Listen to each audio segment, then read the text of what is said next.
So good to see you. This is awesome, Vicky, man. This is really cool. Okay, so for those of you out there who don't know, I've known Sandy since the 80s. Okay, so you're starting to tell me. So we first met, I was booking the Rock and Roll Cafe, and you came in With Gary Silver, who was a solo artist, a kind of a Springsteen-esque oh kind of yes. solo artist. And we Mhm. we used to play there and jam there with BAC, with Tommy Burns, who ended up going with Billy Joel, and Louis Appel, who's RIP, no longer with us. But we used to, it was Tony Bruno. Tony Bruno too. That's awesome. And I think he was with Joan for a little while I think too. he was. They also they Tommy was with that one. Tell it to my heart. Taylor Taylor Dane, Dane, right? Right. Long That's Island. that's who he was with at the time. So how, okay, let's go back. So I don't know this story. So I know you grew up in Staten Island. How did you go from Staten Island boy to play in this kind of rock and roll? Okay, well, it's kind of a long story, but I'll try to condense it as much as Okay. possible. I moved to LA in 1976 to get my first big break. Staten Island, I was doing bar bands and playing blah blah blah. Oh, are you playing drums your whole life? I'm Like, playing drums. I'm playing drums since I'm 14. I got my first drum set when I was 14. why? I got a little toy drum when I was 3 or 2.5, and I never let it out of my sight. I loved the fact that I used to dance. My older sisters would play Jerry Lee Lewis and 50s rock and roll. They were older, so they played 50s stuff. Right. But I didn't get my first drum set till about a year after I saw the Beatles on Ed Sullivan. And that when I saw how the girls reacted to that performance, I said, "Man, I don't know what's going on there, but I want to be part of that." So that lit the fire, and then Right. I played for about an additional 10 years, like toiling around on the road in bar bands, six nights a week, 5 sets a night, and whatever. Um, Are you going to school, or did you finish school? Yeah, I finished school. I finished high Mhm. school. I graduated St. Peter's Boys High School in Staten Island. I went Mhm. for 2 years at what used to be called Staten Island Community College, but Mhm. it's called City College in New York, and it's based on Staten Island. I lived on Staten Island from when I was 10. I was born in Manhattan, moved to Staten Island, the country, and then I grew up. But anyway, so when Wait. How did your parents feel about you being a drummer?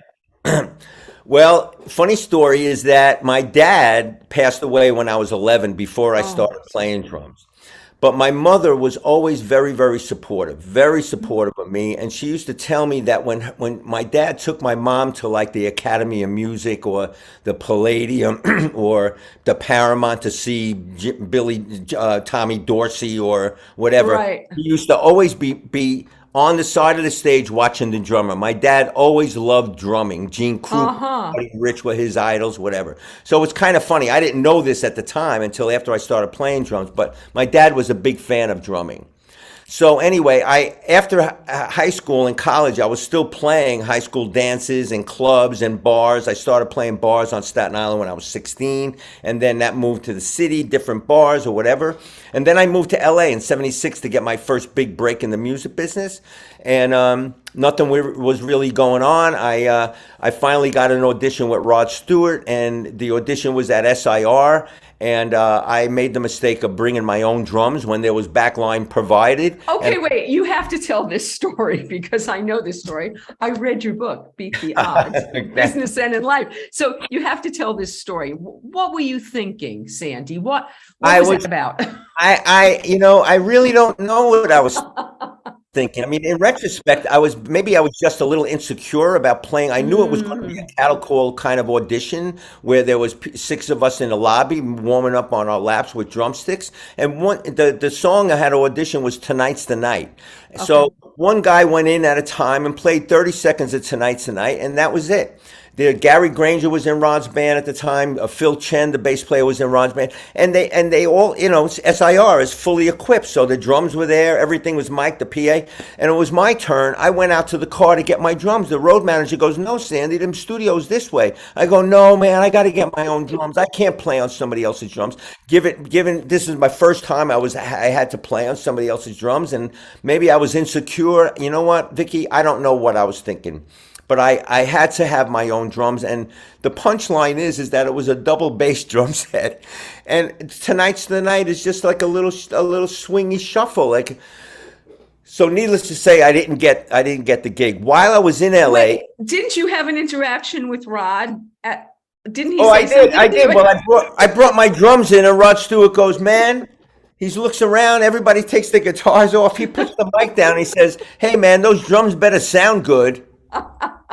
So I ended up playing 30 seconds of Tonight's the Night. Everybody left the room, and I knew I didn't get the gig. And I was as depressed as I ever was in my whole life. While I was in LA, I met one of my idols growing up in New York, Carmine Appice, Vanilla Fudge. I used to go see them all the time, anywhere around New York City. Right. I told him about the audition.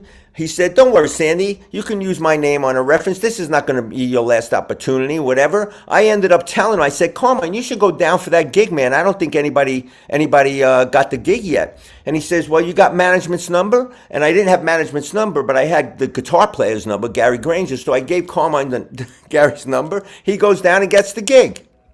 Mr. Rockstar. And that's one of the things I talk about in my presentation is that Mr. Rockstar drummer, and Carmine, not only Vanilla Fudge, but he played with Ozzy and all of this. Oh, yeah. Mr. Rockstar drummer gets the biggest gig by his own admission, the biggest gig in his life from a Mr. Nobody at the time. Wait, did he play with Rod? Was it after Beck Bogart? It was. Yeah. It was after Beck Bogart. It was right? after BBA, yeah. Mm-hmm. It was after. Now, I was a big fan of BBA. I was a big fan of Cactus. Wait, how did you meet Carmine? How did that relationship start? I met him at a party in LA, like just a random party in LA, and told him about how much of a fan I was, and he kind of took me under his wing, kind of thing.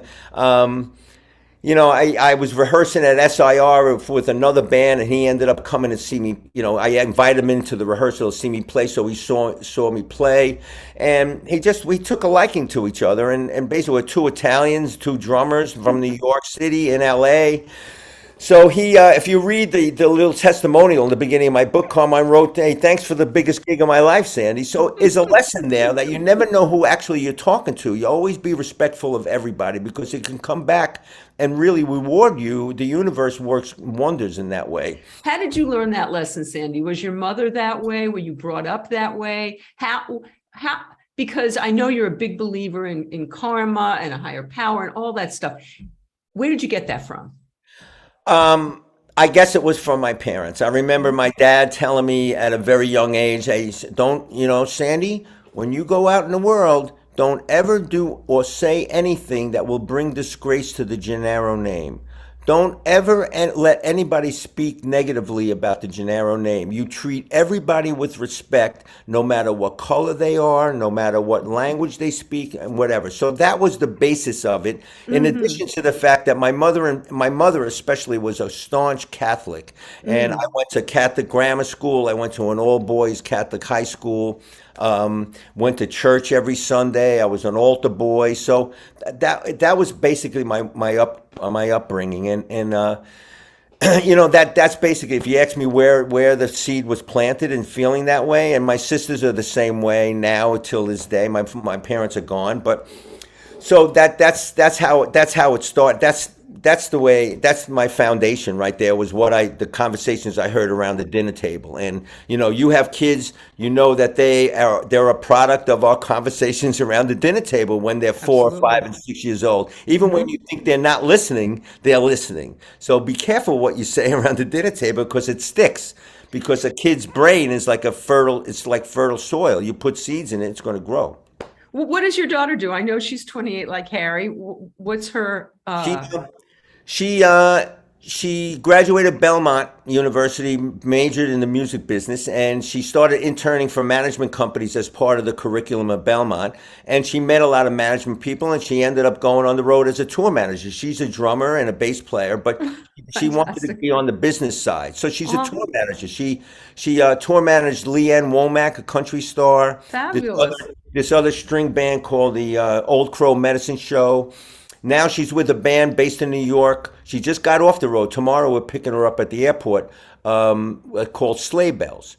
And that's a cool little thing, because my daughter, used to be a big fan of Sleigh Bells when she was like 13, 14 years old. She used to go, like I used to go see the Fudge. She used to go see Sleigh Bells and used to beg for the set list and get autographs and whatever. And then she ended up meeting them, and she ended up being involved with their manager, and now she's tour manager with them, and they love her. So And that was awesome. that's a part of your whole thing too, which I really believe in, which is visualize, actualize, and make it happen, right? So Right. so okay, so you're a kid, you watch the Beatles, you want to be a drummer, you're doing gigs, you're running around. What's the what how do you break in? What's Okay, the how do you become a professional? Okay. This is what happened as a result of the Rod Stewart thing and my conversations with Carmine. I decided to make one last effort in getting a gig, and I ended up, Carmine gave me permission to use him as a reference. It's the only thing. And I sent resumes to 50 managers of bands that I really, really liked. And one of them was the manager of Led Zeppelin, Peter Grant, his name was, based in England. All of Peter Grant's mail went to Swan Song Records in New York City to be forwarded to England. My resume, this is how the universe works, Vicki. My resume ends up on Steve Weiss, who's the attorney for Led Zeppelin, his desk. It didn't get forwarded to England. His name wasn't even on it. He's inspired to open the resume. At that time, he's putting a band together around Michael Boloton, formerly... Wait. Michael Boloton? Boltin. That was his original name before he became a solo artist and a star. Steve Weiss, the attorney for Led Zeppelin, is shopping a tape of Michael and Bruce Kulick's songs around labels around New York to try to get them a band deal. Right at now, labels are getting in touch with Steve Weiss. We want to see this band. We like the songs. Steve Weiss needs now a drummer and a bass player to showcase this band in front of labels. My resume arrives right in that time period. He needs a drummer and a bass player. And so what's on your resume at this point, Sandy? Nothing. There's nothing. There's a photo stapled, a photo of that cockamamie double bass drum set stapled, and it had like drum lessons and lame music on stuff. But my only reference was Carmine. Now, this is the punchline of the story. Okay. Steve Weiss needs a drummer. He opens, his name ain't on it, opens my resume, was about to throw it in the trash because it had an LA address. I lived in LA at that time, right? Had an LA address, and he was going to throw it in the trash, turns the page, and sees Carmine's name on it. Steve Weiss used to be the attorney for Vanilla Fudge. Go figure. If I could write that, I wouldn't have been able to think. You couldn't construct it, yeah. So he calls Carmine. Carmine vouches for me. The next call Steve Weiss makes is to me in LA, and I'm down and out as the press. None of the 50 managers called me back. Steve Weiss called me back. I didn't even send it to him. Wow. Called me back, and he says, "You want to audition for this band?" I flew to New York, auditioned for the band on a strange drum set, and got the gig. And it was me, Michael Bolton. He changed his name to Michael Bolton after that project. But Bruce Kulick was the guitar player, and Jimmy Haslip was the bass player. He ended up winning a Grammy with the Yellow Jackets, whatever. So I did 2 albums. That was my first big break. I ended up a couple of months later doing. Wait, does Michael have a hit while you're playing with him? No. Blackjack is his first recording project. This is before he went solo. Okay. Before anything that Michael did solo, his name was still Bolotin on that record. If you look at the Blackjack record, that's what it is. Right. So that was my first really major record deal, and I was an equal partner in the band. And we did our first record with Tom Dowd at Criteria Studios in Miami. It was a big deal. Tom Dowd was like one of my idols, a producer idol, and I learned so much from him. Then that's the first domino. And then I'm rehearsing with Blackjack. I'm at a soda machine at the Full Tilt Studios on 30th Street. And I get a tap on the shoulder. "Hey, were you playing drums just now in that room?" And I said, "Yeah." He goes, "You want to play on my record? You have a nice feel on your playing." It turned out to be Benny Mardones. I played on his record, and off of that record came Into the Night, which went top 10, the single. And it was one of the only singles that went top 10 twice. Wow, really? Yeah, 1980 and again 1990. Why? What was the Well, resurgence? people started requesting it at some label in the Midwest or something. It Wow. started getting airplay again, and Polydor re-released the single. Uh-huh. So that was now all of a sudden, like maybe 6 or 7 months after I was about to throw the sticks in the fireplace in Okay, LA. wait a minute. Speaking of sticks, by the way, if you order Sandy's book, a signed copy from his website, you get drumsticks like this. Okay,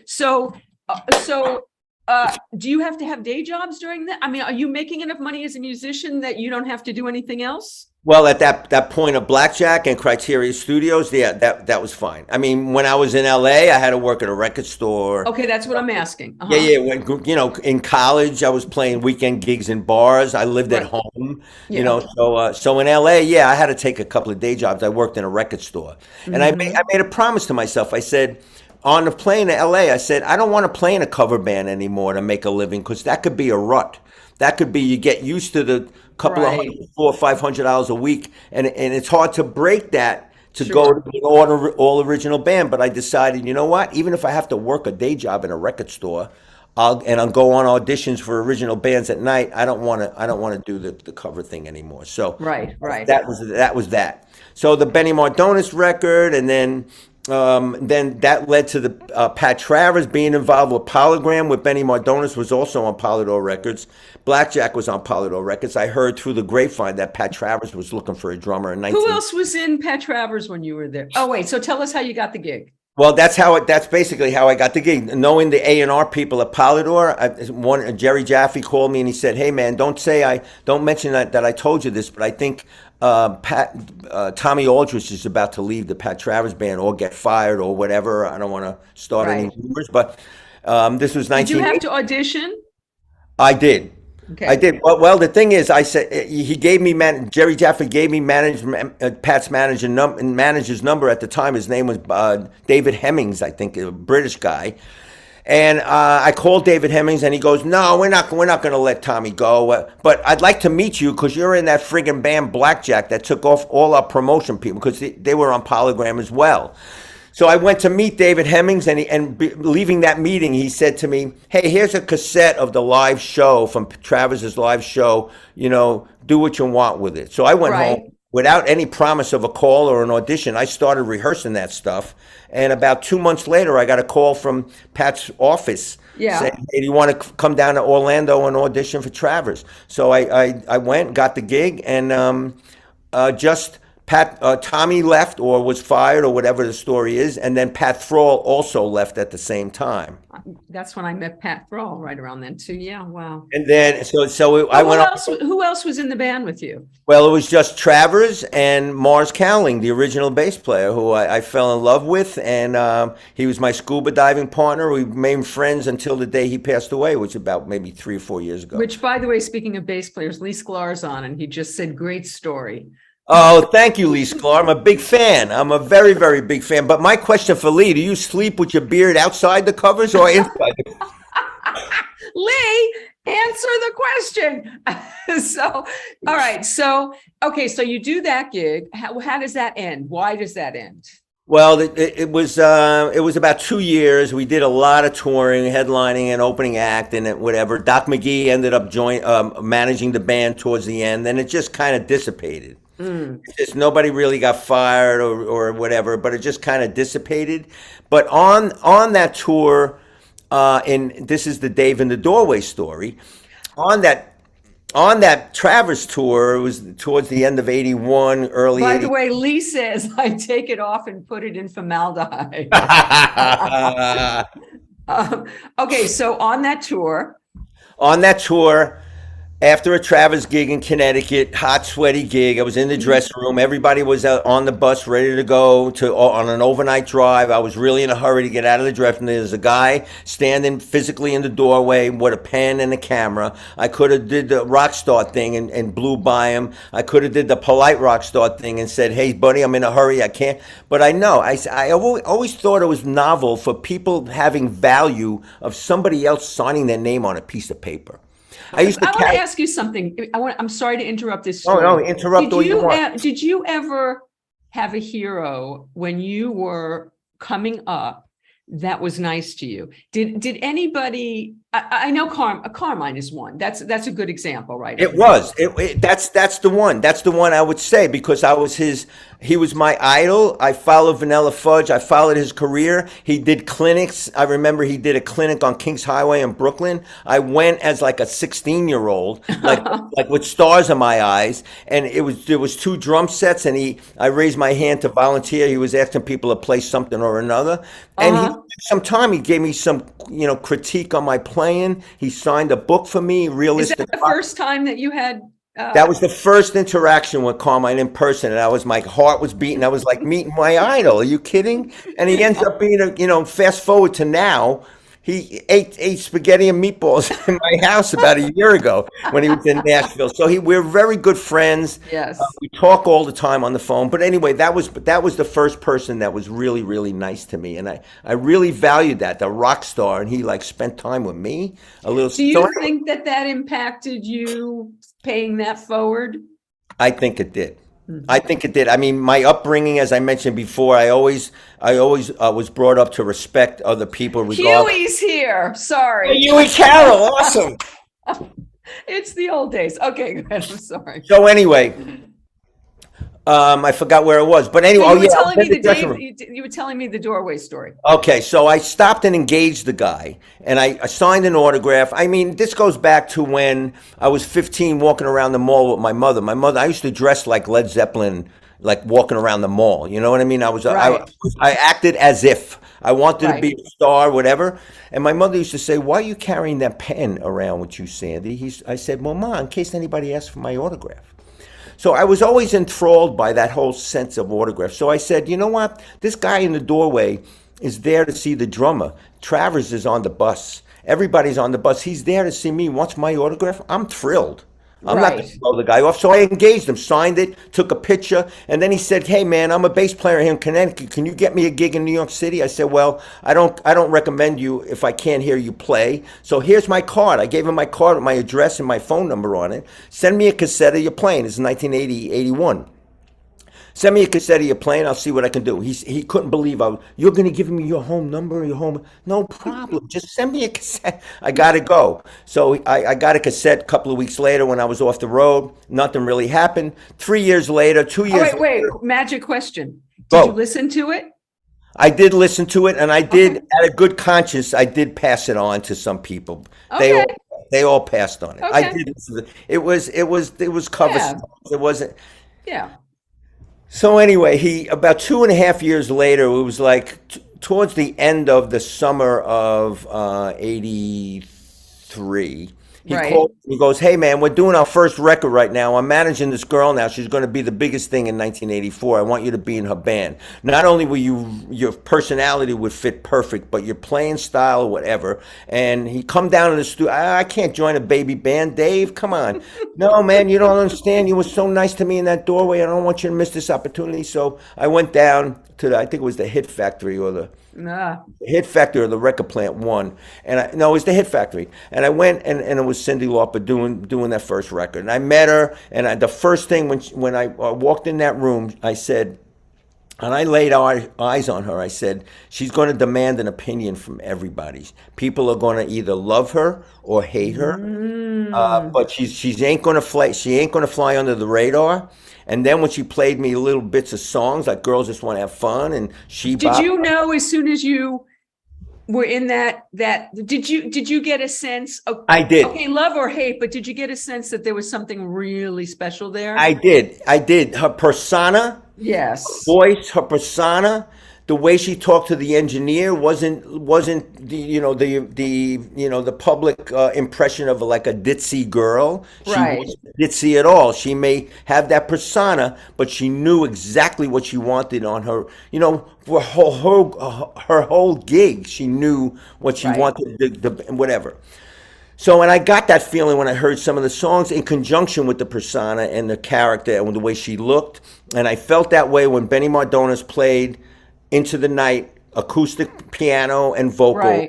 you know, and I said, man, it seems like I heard this song before, but I didn't. And so that's the material took me into Benny's gig, and the material plus the way Cyndi looked took me into Cindy's gig. We started out trying to break Girls Just Want to Have Fun on the road, small little clubs, Wow. Winnebago tour, and then we played the Sandy, wait, what was that like? I mean, I would imagine that song, I mean, that's just magic. I would imagine that every time you played it, people having never heard it before would still go crazy hearing that song. Absolutely. It's become an anthem. I mean, come on. And she's still very active with diversity, women's rights, equality. I love that woman so much, and I give her so much credit for sticking with it. And I'm going to make a prediction here that someday she's going to be in the Hall of Fame. There's no doubt about She it. better be in the Hall of Of Fame. course, when I see some of the acts, with all due respect, with some of the acts that are being nominated for the Hall of Fame, I'm going, what?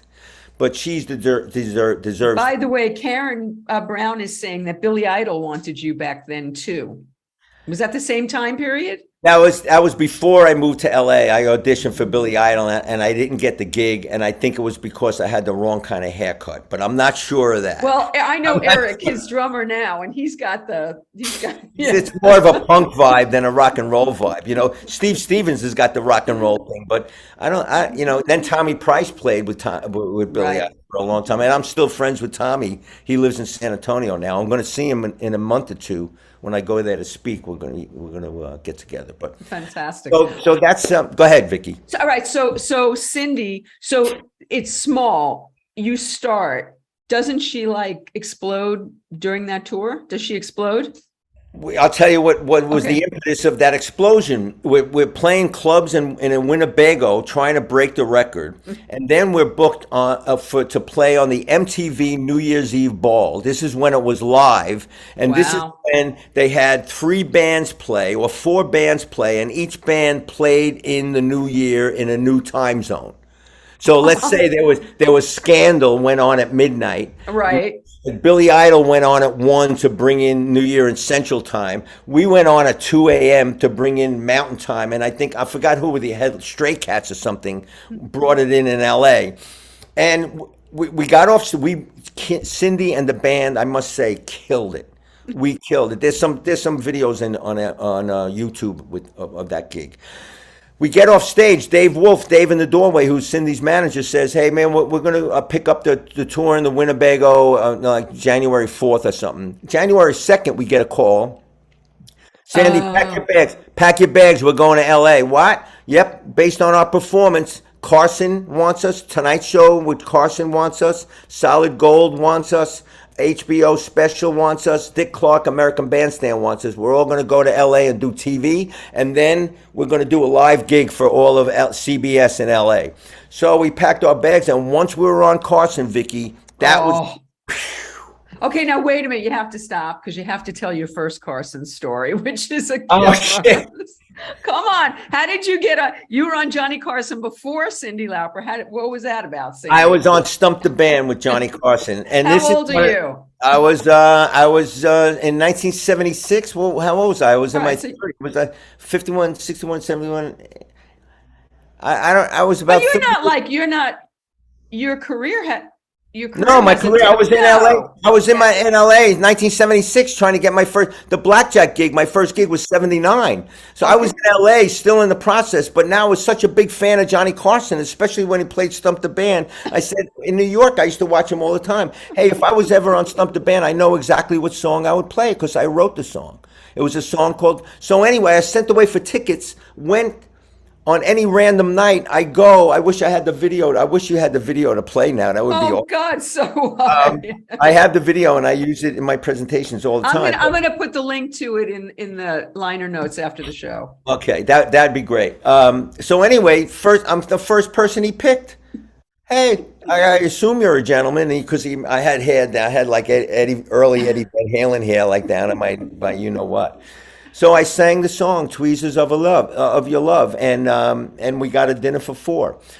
So fast forward now, Carson. I'm in a green. Now I'm there with Cyndi in Burbank in the green room with Johnny Carson, and I said, "Hey Johnny, you remember being on Stump the Band?" He goes, "Oh, how long ago?" I said, "Well, it was in '76. This is in 1984."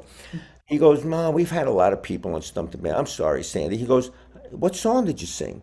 And I said, "Tweezers of Your Love." He went, "Are you the guy that gave the band the chords to the song?" Because before, they, when Johnny interviewed me, he goes, "What's the name of the song?" I go, "Tweezers of Your Love." So the band tried to guess it. They weren't going to guess it Right. because I wrote the song. And I go, for the benefit of the band, it's G A minor D G. So the banter was Carmen goes, "Well, you think they know how to read? They don't know how to read." So I said, "Well, I thought they're all union." So Johnny was my straight man. I Hysterical. it was By hysterical. the way, Tommy Allen is on now, and he said you got him his first real tour. He's a Oh, solid dude and a great that's drummer. awesome. Tommy Allen from the Hard All Right, these from people the Hard Right. from China Club. Right. This is like old. This is like our old. It is. Everybody's around. This is It's crazy. awesome. It's awesome.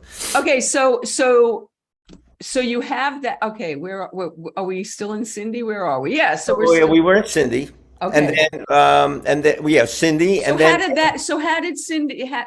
How long did you play with Cyndi, and how did that come to an end? well, I played. I played with her all of '84, part of '85. I think one of the last gigs we did was the 1985 American Music Awards. We played on it live. And Now that had to be like a trip for you too, like all that. oh man, oh, are you kidding? I remember, I'm going back, and Cindy in '84 was the biggest thing on the planet. This is before Madonna, anything like that. And we're Right. playing the LA Forum, and all of playing at staying at the Sunset Marquee with Huey Lewis is in the pool and whatever. And it was Is just your awesome. life change? I imagine your life is changing. Your life is changing with it. Is it? Absolutely. Well, How so? well, you know what? It's funny, Vicky. When you look back, it really changed my life a lot. That Cyndi Lauper gig was the first really. I mean, I did arenas with Travers, but to have that kind of, she was such a media star, and Huge. she wanted the band with her on interviews, MTV, guest VJ, all of the band was always around. It was just awesome. So that changed my life, but I didn't realize at the time how much it was changing my life. Now when I look back, you're out of the situation, you're looking at the forest from outside the trees, Right. and you see that how valuable that was. And so after that, I ended up doing a favor for a friend. I flew to Germany and did this record for this German band called Kraft. And subsequently, they asked me to do the tour in support of that record. And And who did you open for with Kraft, Sandy? Queen. Oh, yes, I know. What the fuck was that like? It was, it was just the opening act. But I mean, I tell you, Vicky, it was one of the most memorable experiences. I got a picture I got a whole shitload of memorabilia in my studio here. But if we had more time, I'm going to do a Facebook Live and take people around my studio and show memorabilia. But Absolutely. Freddie, Brian, they sold out soccer stadiums every single night, one or two, sometimes 3 nights. About once or twice a week, we did what they call in Europe an open air, which was an outdoor concert, 100,000 people. We used to open. They used to be like they added a few acts and then Queen. But How was it for you guys, Sandy, opening for Queen? How were the audiences? Were they the audiences, accepting? the audiences were very, very accepting. Brian came into our dressing room after the first gig and said he had his guitar on during the set change and he was ready to go on. He goes, "Welcome to the tour, man. You guys sounded really, really good. If you have any issues, come and see me." And by the way, the record company, I think it was EMI, the record company, in our first night in each new town, they throw us a party. You guys are invited to every party. Just show your laminate. My road manager will tell your road manager where the party is. They close a restaurant or a disco, private, and we go. And I went to whenever we didn't have to leave overnight, because I said, and that was a lot of times because I said that we played 2 and 3 nights in each place. Wow. So we were able to, it was awesome. I was able to see Europe, go out during the day. Brian May, I used to go and hang out, and Brian was the guy principally who I hung out with. And I remember his drink of choice was a Tanqueray and tonic, and I knew that because I'm going, "What is that drink?" Because it glows in the dark. Every time he got under a black light, it would glow in the dark. And he goes, "It's Tanqueray and tonic." So anyway, Brian and Roger Taylor was there almost every party. Freddie used to show up maybe once or twice a week. But after about 2 weeks of these parties, Brian goes to me, "Hey, Sandy, did you ever meet Freddie?" And I said, "No." He goes, "Come on, I'll introduce you to Freddie." So I go over. He had a security with him, even though it was a private party. His boyfriend was there, and Right. he was soft spoken, a little bit of an overbite, and he shook my hand like one of those where he shakes your hand, then he puts his other hand over your hand and shakes your hand with two hands. And he says, Oh, "Welcome to the tour." And I go, "Hey, thank you so much, Freddie. It's such an honor to be on the same stage with you." It's just he goes, "You're not from Germany." And I said, "No." I go, "No, I'm from New York City." He goes, "Oh man, I remember." And he started going, "I remember playing the Garden," and blah, blah, blah. And he was bringing up places in New York, the restaurant. "Hey, did you ever hear of this restaurant?" He was so open and so genuine. wow. I said, "Freddie, listen, I love to take pictures. Would you mind if I came up on stage on one of your shows and just," he goes, "Yeah, just make sure you wear your laminate so you don't get thrown off stage and make sure you're out of the view of the audience." So I went ahead and took a picture. Can I go ahead and show you the picture I took of Freddie? Please. Oh my God, are you kidding? So I go over with my Nikon, and the stage right, that's where he had the grand piano facing stage right, and it was a 9-foot Yamaha grand piano, and at the end of the piano was out, there was a curtain, like a scrim there, so I was able to put my camera on the end of the piano. I was waiting for the Wow. moment where he came over and played "I Paid My Dues." And this is the picture I took of Freddie. Oh, Sandy. This is the Wow. glasses, and he had that little admiral jacket with the. Oh man, that was Wow. such. I'm telling you, Vicky, that was one of the highlights. Nobody ever heard of the band Kraft, German band, but they sang in American, and that was a highlight of my career. Basically, doing 3 months in Europe, opening for Queen. Wow.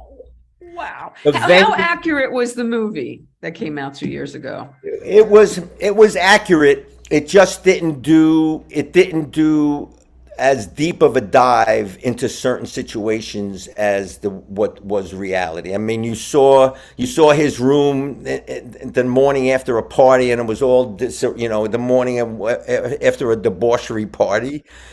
But that wasn't a seldom occurrence. That happened quite often. But this is, I'm not here to air any dirty laundry. They're like classic people, and I love those people to death. And when they came with Adam Lambert to Bridgestone here in Nashville, I went. I Yeah. went with Kip Winger, because Kip Winger and I were friends with Spike Edney, who Uh-huh. Spike Edney is the musical director still to this day. Me and Spike were on the road in '86 with Queen, and now he's still the musical director with Adam Lambert in the band, and we did some fantasy camps together. So when Queen came with Adam Lambert to Nashville, I went and saw Spike and whatever, and Spike, after a little while in the green room, said, "Me and Kip, you have to leave. Your wife's here, but you and Kip come with me." So me and Kip followed Spike into this other room, away from everybody, and there was Brian and Roger Taylor having a quiet little dinner in a room, Oh.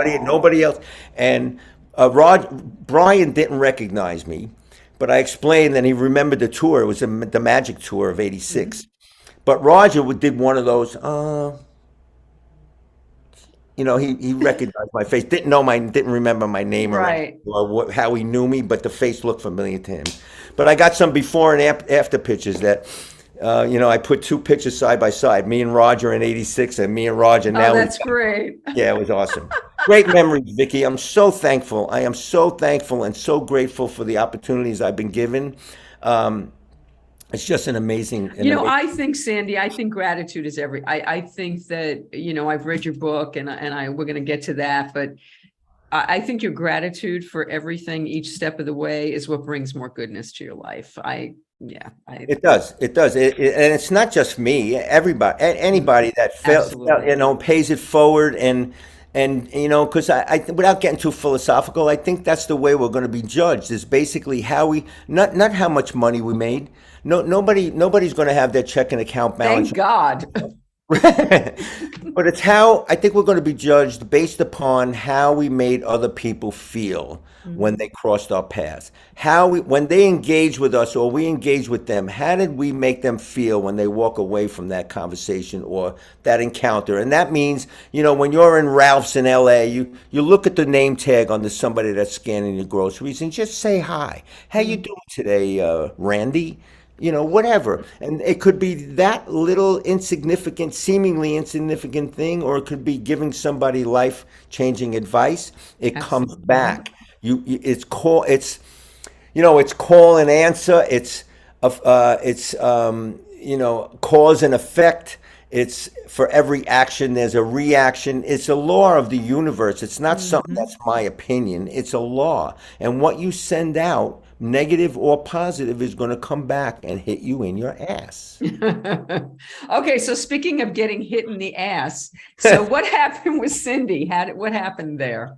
Well, it's kind of a long story, but basically, just generally speaking, Cyndi and Dave, manager, had a romantic relationship. This is what I get from it. They had a romantic relationship, and Dave was responsible for finding the band. And when the relationship didn't go well and they separated, then that's when anything that had to do with Dave was bye-bye. Cyndi went bye-bye. So I don't know why they separated. I don't know why they weren't married, but they were. I guess they were planning on getting married. I don't know what happened with the relationship. It's not for me to say. There's speculation, but it's not for me to say, and I'm not going to definitely say it in a public forum. But so that's what And towards the end of that tour, we were all promised by Cyndi, when everything was good, and we were at the end of a multi-platinum 5. You see the album behind me, 5 times platinum. The band was Cyndi loved the band. And she said, for the second album, you guys are going to play on it. You guys are going to have your own merchandise deal. You're going to have your own band name, Cyndi Lauper and the whatever. You're welcome to contribute songs. You're going to play on the whole record. And we started out as sidemen, and we went to the bar after that meeting, and me and the band, and we said, man, we started this gig as sidemen. Now we're going to be, not equal partners, but we're going to have a little point on the record, a follow up to a 5 million seller. So then that was the elation, and then I went on the road with Kraft, and I get a call from my tour manager with Cyndi saying she let the whole band go because of her and Dave broke up. That's the story I got, and I'm going to have to stick with it. Okay, so now I gather you've never talked to Cyndi about. I did. Oh, no, not about that particular situation. Okay. When I was with Davy Jones, the Monkees, and when I was with Davy Jones, did a solo thing and played the Dallas State Fair. Let's say it was on a Friday night. I get a call from Davy. This is a Friday afternoon before we go to the sound check. And Davy's going, hey, Sandy, I see this guy in the lobby. He's bald, and he says he plays drums with Cyndi, and they're in town. I go, what's his name? He goes, Sammy Merendino. Do you know Sammy Merendino? Yeah. Anyway, I don't know him personally. I know who he is. Yeah. We were in town doing the Texas State Fair on a Friday. Cyndi's in town on that Friday to do the Dallas State Fair on a Saturday.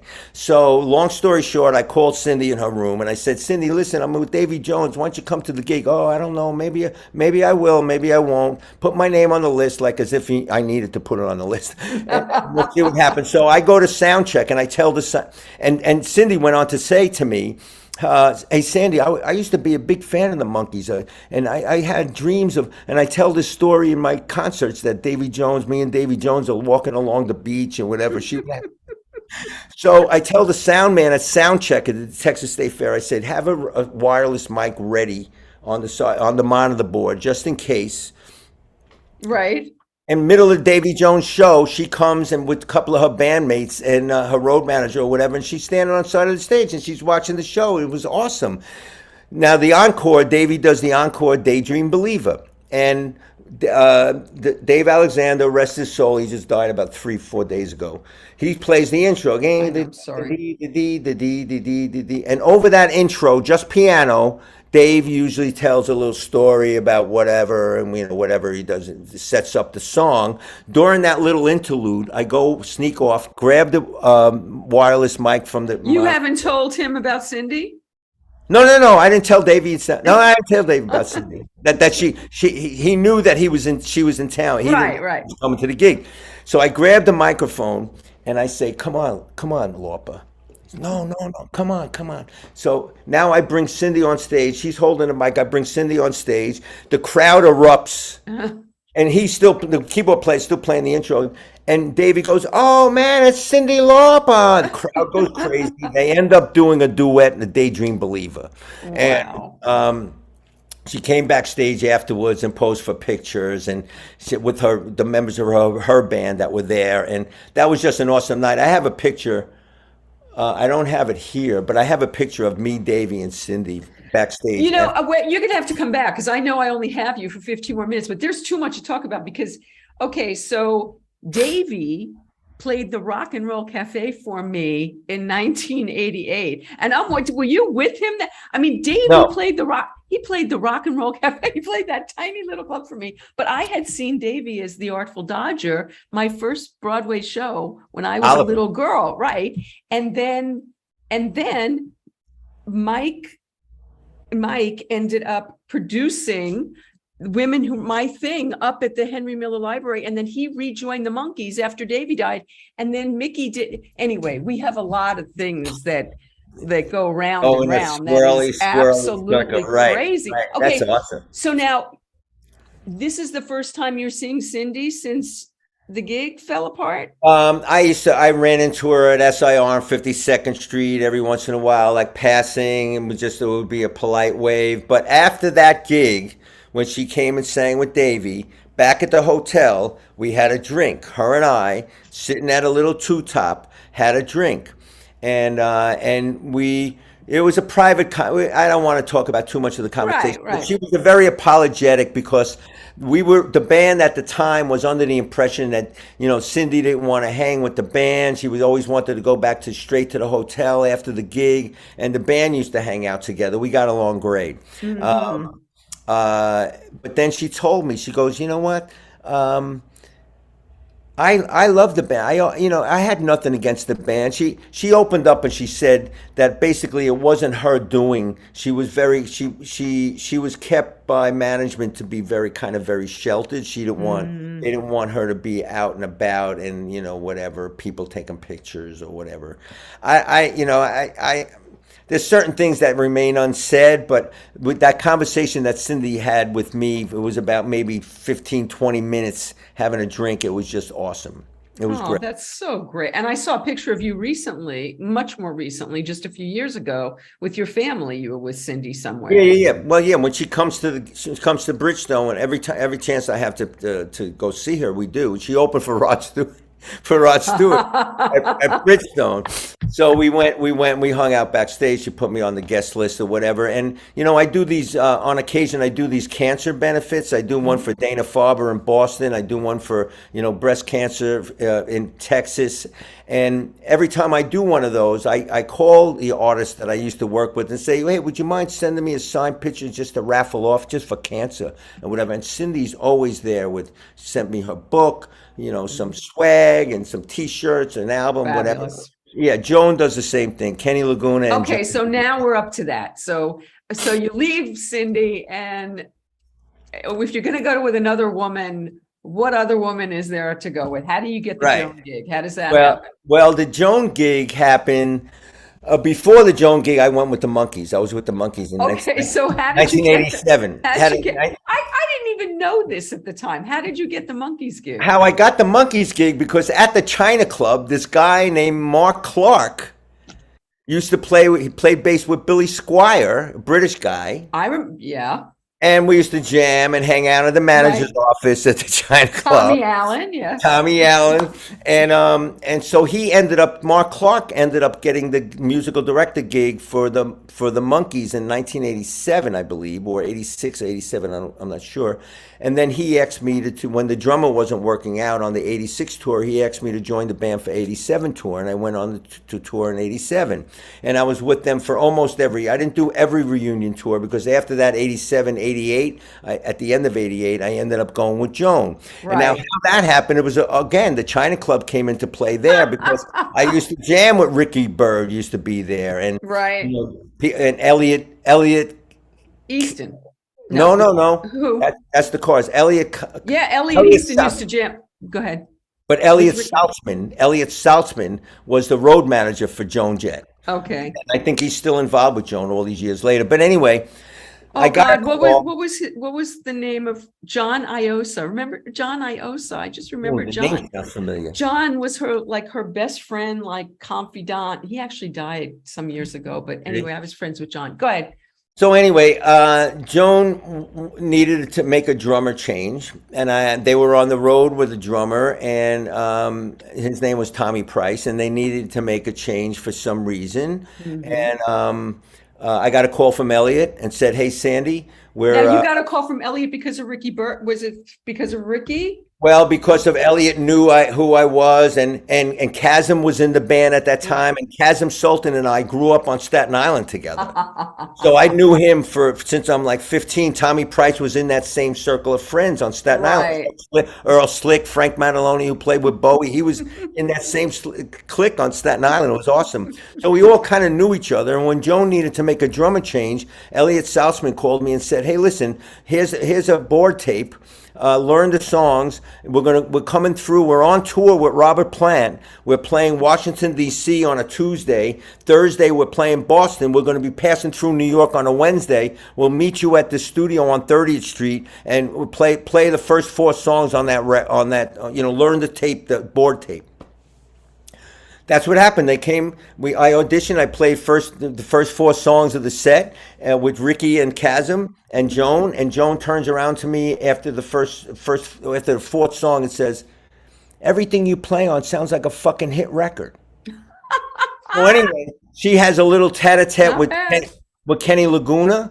And Oh, yeah. they call me into the room and say, you want to fly to Boston tomorrow? We're playing the Worcester, Mass, the Centrum in Worcester, Mass, to open it for Robert Plant. Are you in? I said, "Shit, am I in? Are you kidding?" He goes, "Go back to Staten Island, pack up your drums. There'll be a truck there tonight to pick them up, and we'll see you Wow, tomorrow." that was fast. Well, I flew up the next day, and I was with Joan for the next year and a half. Wow. It was awesome. It was just Joan. It was one of my most memorable gigs too, because Joan and Kenny, they're still together and still thriving. They're still great. She ended up in the Hall of Fame, I think, 2015, and I don't have What- anything. Go ahead. How was that ending for you? Was that Well, okay or? it was okay. It was totally okay because Kenny Laguna was totally transparent with me. He said, Tommy has to go get healthy. But he's family, and so if he gets healthy and comes back, he's going to have a chance to get the gig back. So you'll have the gig for as long as you can have it. But when he decides to come back, he may get the gig back. So this is no guarantee this is not a forever gig for you. So he was totally transparent, and it was December of '89. I did a Far East tour with Joan, and I think that January or February, Tommy ended up coming back, and he was with Joan for the next, So there was never any kind of issue between Tommy and I. He was totally transparent with me. Kenny was, and I spoke to Tommy about 2 weeks ago because as I mentioned, I'm going to San Antonio, and he's going to hook me up with a drum set because I'm going to be playing drums in my presentation. And so we're still in touch, and we're good friends. And, that's basically how the Joan gig ended. And then there's lots of Monkee stuff and Micky Dolenz stuff and Davy Jones stuff that's going on through Yeah, the and then years. 1990 was our friends Steve and John Conti and Keith Brewer with the Company of Wolves. And just for everybody out there, Cindy doesn't even remember. He played my opening night with Company of Wolves at Rock Girl. And doesn't remember being at my wedding in True Blue. It's all right. But those were days where a lot of us don't remember a lot of things. So it's okay. So Company of Wolves. Okay. So, and it's interesting because it really seemed like you guys were poised to break through. We all had high hopes on that because that was a great record. Frankie LaRocca, rest his soul, played on the record, and I did the tour. But it was what a hot band that was, man. This Conti brothers, They're crazy. They're just awesome. And Keith Brewer, who I'm still in touch with. I'm still in touch with all of them, basically. Keith Brewer lives in Baltimore, and he was a great singer and played harp. And we did all the originals, plus we did Tie Your Mother Down, and we did some of our favorite, cover songs.